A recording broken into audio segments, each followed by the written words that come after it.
Hi, this is Brady Bryan with Brady's Corner. I'm Brady, and this is my corner. Today we have a phenomenal guest, Paul Hanson, who's the president of Epcon Franchising out of Dublin, Ohio. Welcome, Paul.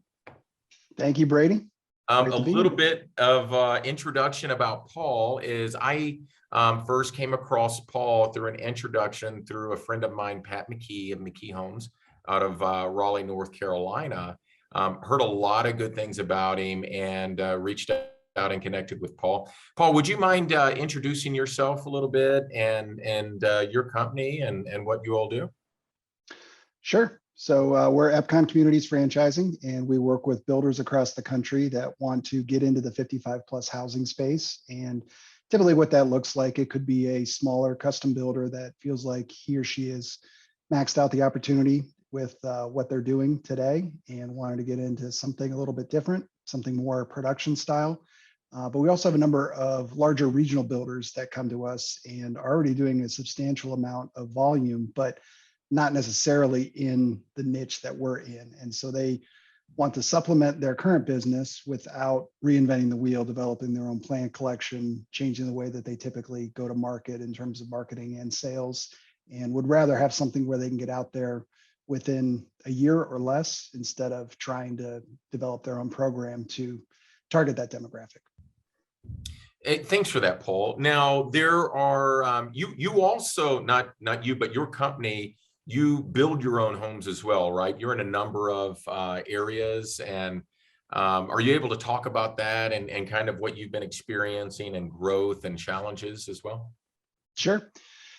Yes, we have a corporate home building entity that is in 4 markets right now: Columbus, Charlotte, Raleigh, and Indianapolis. And that's really a great benefit of our franchise offering in contrast to some of the others that are out there. I know it's a pretty obscure concept just within the home building industry. I didn't even know about it until I went to work for one after working for a national builder for a number of years. And it allows the corporate entity to really be the test kitchen, try out new products, try out the marketing programs, and then fully vet them out before we provide them to the franchises. And I would say the challenges that we're seeing in those corporate markets are not any different than what any substantial builder is experiencing right now. Our cycle times have extended a bit just due to the labor issues and supply chain issues. Land is becoming more expensive and a little difficult to procure. So that's held us up, especially in North Carolina, since there's so many builders there fighting over the same piece of land. So, but what we do gives us some advantages over other types of building within the industry. There's not a lot of competition in most markets for what we do, because the really big players in 55 plus like Del Webb and Shea Homes tend to shy away from a lot of the markets that we're in. So there are challenges, but also benefits based on how we build. That's great. No, thank you for that. And then what are some of the key ingredients? I know you mentioned some examples of types of clients, those doing custom housing or, custom design and building, to those that are already regionally, big producers in their area. What are some of the, I'm wondering, well, do you see some kind of key ingredients in those business leaders as they come about? What are they looking for, and how are y'all helping them to meet that, kind of hit that next gear, so to speak? Well, in either of those two scenarios, what makes somebody work in our system is a desire and an ability to follow a process. We have a pretty refined process in terms of the plans that we build, how we sell them, what we allow people to personalize and what we don't allow them to customize. And so our ideal candidates are people that want to stick to a more production style of building. And we get a lot of custom builders that are just frustrated with how labor intensive and how long the process can be in a custom world, and how frustrating it can be to deal with all the changes and then changes after the changes. And so just the desire to stick with something that's very repeatable and scalable is really the key to success in our system. Thank you for that. And then let's see, you also have your own conference coming up very, very soon. We do. Yeah, we're very excited. So for the first time since the last big recession, we're going to take it on the road outside of Central Ohio. So we'll be in Asheville, North Carolina at the Grove Park Inn. And Registrations have been great. It's coming up just in about 6 weeks now. And that's one of the benefits that we talk about in our franchise sales process is many of the people that we talk to are very familiar with the concept of a builder 20 group. And so we talk about how we're a builder 82 group. Our franchises don't compete with each other. So getting together at something like our annual conference and other meetings that we do throughout the year really gives them the ability to learn and see what's working in markets with people that are very open, very helpful, because again, they're not in overlapping territories, they're not competing, they're all doing the same thing. So there's even additional benefits over a traditional builder 20 where several of the builders might be doing different things. All of our builders are working towards the same goal, building the same products, going to market the same way. And so there's just tremendous experimentation within the network and then information sharing along the way. That's great. And so when you're referring, for those that are unaware, Builder 20 group, that's the NAHB's kind of cohorts that they create with non-competing entities. And you mentioned as a note that you're more like a Builder 82 group. That's referring to the 82 of franchisees that are there. So that's very, very powerful and all over the country, right? So right, spread across 26 states. So it's a very diverse group in terms of their backgrounds, but also in terms of the markets and how they're maybe changing the plans a little bit to meet their regional preferences. That's great. Let me ask you if you could put on your fortune teller hat for a minute and kind of looking at the market, looking at the economy. I guess it's a conclusion that they're going to be raising interest rates, sometime in the future. When that's going to be, I guess, is up for grabs.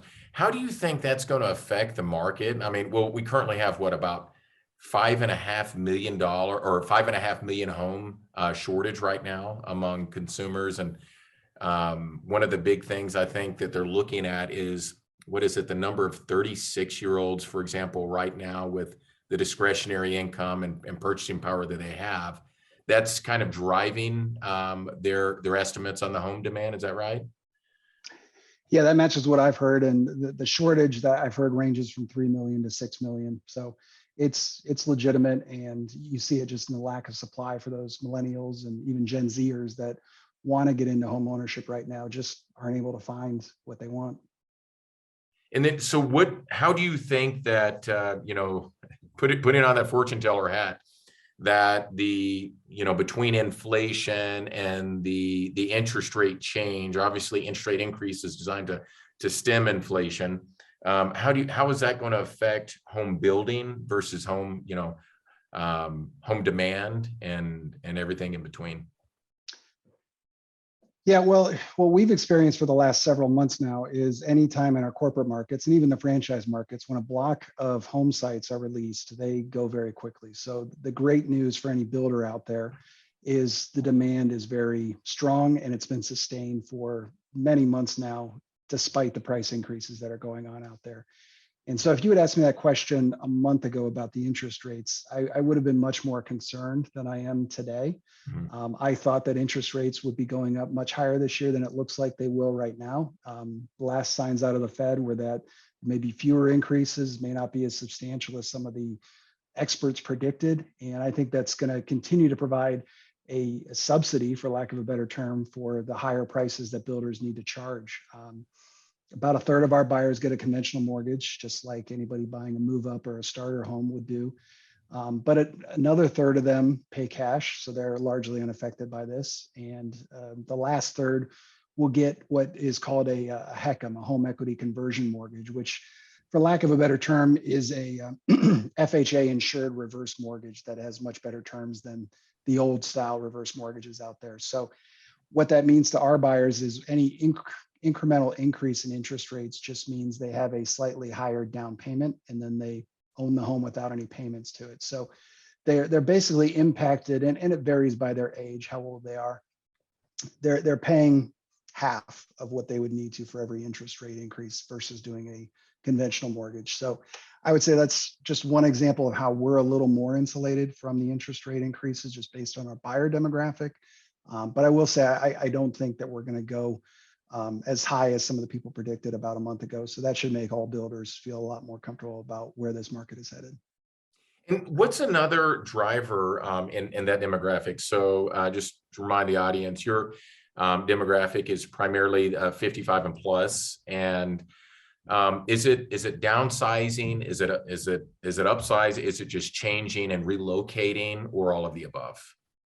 Yeah, it's downsizing, and we have some older buyers that even have a need to take advantage of the product that we offer, just in terms of accessibility, where they can't do steps anymore. And so you can buy our house and not have one step in the entire house, from the time you get out of your car in the garage to when you climb in the shower at the end of the day.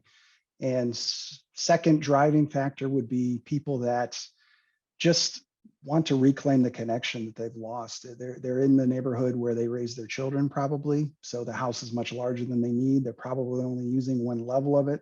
So we offer them a product that works for their lifestyle, and then allows them to be surrounded by people in the same category of life as them. And that has incredible benefits to them, just in terms of health and wellness. And we're very intentional about how we design our communities. Nearly all of them have some kind of clubhouse or community center where people can gather, and we'll set up committees through the HOA where residents will plan events and really build out a calendar to where there's an opportunity several times a week for you to get to know your neighbors and start to bond with them, and reclaim what you might have had when you were younger and raising your children in a neighborhood surrounded by other people doing the same thing. That, I think that's key, community. And you really hit the nail on the head. Really appreciate that. Now, what else would you want to mention about Epcon franchising? Before we go, what do folks need to know that might be interested in, learning more, or is it something they should just reach out to you? Should they maybe consider going to the conference, both, or what are your thoughts there? Well, I would say we have a lot of people that come to us, and either through direct outreach on our part or them kind of coming back to us, they said, I looked at you several years ago and it just wasn't the right time or wasn't the right fit. So if you've heard of us, I'd start by saying, please come back to us and talk. We can tell you how things are different now. We've really increased the support team. I've been here about 3.5 years now. And when the owners brought me in, they wanted a fresh set of eyes on everything from the agreement to the types of services that we were providing. So we've had a number of people that inquired 5 years, maybe even 10 years ago, that are now builders with us. And it's because we changed a number of the terms in the franchise agreement. There's much more flexibility to it now. We want to bring in entrepreneurs that really know their own markets well and want to work with somebody that will make their business better, but not restrict them in too much. And so I would encourage you to check out what we do and start a conversation with us if you have or even have not heard of us in the past. That's fantastic. I really appreciate it, Paul, and thank you for your time today. We'll make sure to link your information when we post this so people know how to get a hold of you. But yeah, thank you so much for sharing about Epcon franchising today, and giving us some insight to the economics there. I think that's very, very helpful. And it's interesting in learning about, the additional level of insulation there, which is something I haven't thought of before. So thank you so much. I really appreciate it. And thank you all for joining Brady's Corner. That's all we have for today. Make sure to like and share and subscribe to Brady's Corner, and look forward to seeing you next time.